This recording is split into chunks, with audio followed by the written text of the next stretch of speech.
Arriver à bien écouter est une véritable qualité, simplement parce que l'écoute ouvre des portes que même les mots ne peuvent franchir. Ce qu'on constate aujourd'hui, c'est que bon nombre de conversations deviennent un champ de bataille où chacun veut avoir raison. Et de ce fait, peu prennent vraiment le temps d'écouter. Et si toutefois c'était là qu'était caché le vrai pouvoir, dans cette vidéo, je t'invite à découvrir la véritable puissance de l'écoute. Nous vivons dans un monde où tout le monde veut parler, mais peu d'entre nous sont réellement prêts, réellement disposés à écouter. Et de ce fait même, lorsqu'on cherche à écouter l'autre, c'est bien des fois avec des involtures, avec des intéressements. Cela peut s'expliquer par plusieurs raisons. Par exemple, le fait qu'on soit beaucoup plus préoccupé par ce qu'on est en train de faire que par ce que l'autre nous dit. Et même dans ce cas, est-ce que nous avons la force, est-ce que nous avons la présence d'esprit de dire à l'autre que, écoute, je ne suis pas présentement disposé à entendre ce que tu as à me dire, mais attends à tel ou tel moment. Et même encore là, de pouvoir tenir parole. Le fait d'écouter une personne présente de nombreux avantages. Par exemple, la capacité à savoir à quel type de personne l'on a affaire. Est-ce que c'est une personne qui est vraiment trop empressée dans ce qu'elle fait? Est-ce que c'est une personne qui ne termine jamais ce qu'elle commence? Est-ce que c'est une personne qui est digne de confiance? Est-ce que c'est un beau parleur? Etc. etc. Mais pour cela, il faut vraiment prendre le temps d'écouter ce que l'autre a à dire. Et si tu n'es pas disposé à un moment donné, il serait convenable de pouvoir le faire savoir à l'autre, qui saura que présentement tu n'es pas vraiment dans de bonnes dispositions pour prendre en considération et pour lui apporter toute l'attention nécessaire. Toute l'attention qu'il ou elle mérite. Prenons déjà un exemple pour te montrer à quel point est-ce que l'écoute est véritablement importante. L'ex-président d'Afrique du Sud, Nelson Mandela, a pratiquement passé 27 années en prison. Il a passé ces années-là enfermé à écouter ceux qui l'enfermaient. Il a compris en fait que l'écoute était une arme bien plus puissante que la haine. Et lorsqu'il est sorti, il n'a pas crié vengeance. Il a écouté, il a négocié et il a changé l'histoire. Il te faut mesurer l'importance ou l'avantage que tu auras à écouter véritablement une personne. Car comme je l'ai dit, non seulement tu pourras avoir des informations sur cette dernière-là, ou bien même tu pourras aller encore plus loin, c'est-à-dire avoir des informations qui te guideront dans tes choix, dans tes décisions, dans tes actions que tu auras à mener par la suite.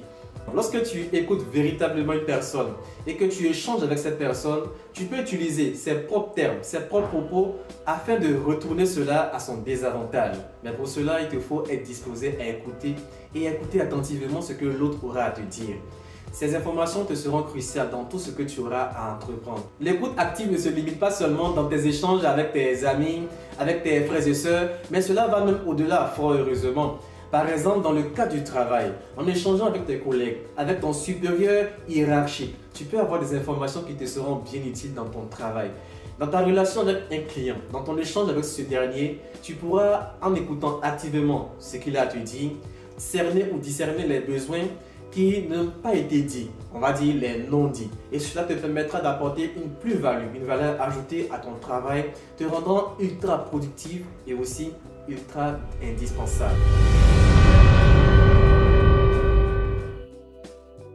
J'ai parlé de savoir écouter, d'écouter attentivement, de bien écouter ce que ton interlocuteur a à te dire. Et à présent, je te montre 3 clés qui te seront essentielles pour améliorer ta capacité d'écoute. La première clé, c'est déjà d'arriver à écouter sans interrompre l'autre.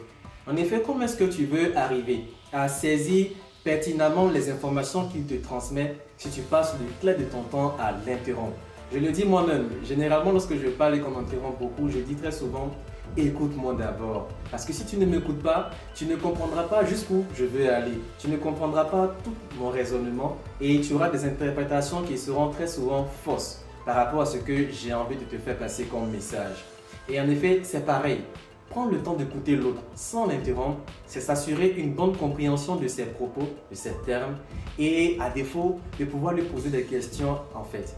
Et c'est là une autre clé. Mais avant d'y arriver, il y a aussi le fait de pouvoir reformuler pour s'assurer d'être compris. Ça, c'est la deuxième clé. En effet, lorsqu'une personne a eu à parler, à un certain moment, c'est important de reformuler pour t'assurer que l'information qu'il t'a transmise, tu arrives à la synthétiser en ne gardant que l'essentiel. Beaucoup de personnes, lorsqu'elles parlent, vont dire beaucoup de choses, des informations qui seront utiles, d'autres qui seront moins utiles. Mais si tu arrives à pouvoir discerner l'utile de ce qui est moins utile, tu pourras faire une bonne synthèse qui t'assurera de garder que l'essentiel. Et ainsi, la personne s'assurera effectivement de son côté que tu as vraiment compris ce qu'il avait à te transmettre comme message. Parfois même, les non-dits, tu les feras ressortir, ce qui améliorera davantage votre conversation. Et venons-en à la troisième clé, qui est de poser des questions ouvertes. En effet, lorsque tu écoutes l'autre, il est important par moment de poser des questions pour lui faire comprendre que tu as toute son attention, ou du moins qu'il a toute ton attention. Et ça, c'est vraiment essentiel dans un échange. En fait, l'écoute active, c'est savoir parler, savoir prendre part à la conversation sans en faire trop. Et justement, prends le temps nécessaire pour écouter afin de pouvoir synthétiser en gardant que l'essentiel du message qui t'est transmis. En écoutant véritablement l'autre, tu lui montres qu'il a toute ton attention et que tu cherches véritablement à comprendre ce qu'il a à te dire, tout en lui montrant également que tu considères sa personne et que tu prends véritablement en compte ce qu'il a d'important à te transmettre comme message. Michelle Obama, un autre exemple, est une personne qui a grandi dans un milieu défavorisé et elle a compris l'importance d'écouter. Dans son milieu défavorisé, tout le monde avait une histoire à raconter, mais peu de personnes avaient le temps pour écouter ce qu'ils avaient à dire. Et de ce fait, sa capacité à écouter attentivement ce que son interlocuteur ou ses interlocuteurs avaient à transmettre comme information, comme histoire, lui ont permis d'avoir la place qu'elle a eue auprès de Barack Obama.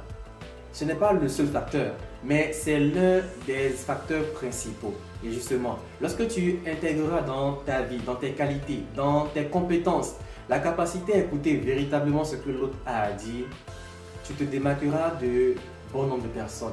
À savoir une personne qui est posée, qui prend le temps d'écouter, qui considère véritablement l'autre et qui toujours retient l'essentiel. Une personne à qui on peut parler quand on en a besoin.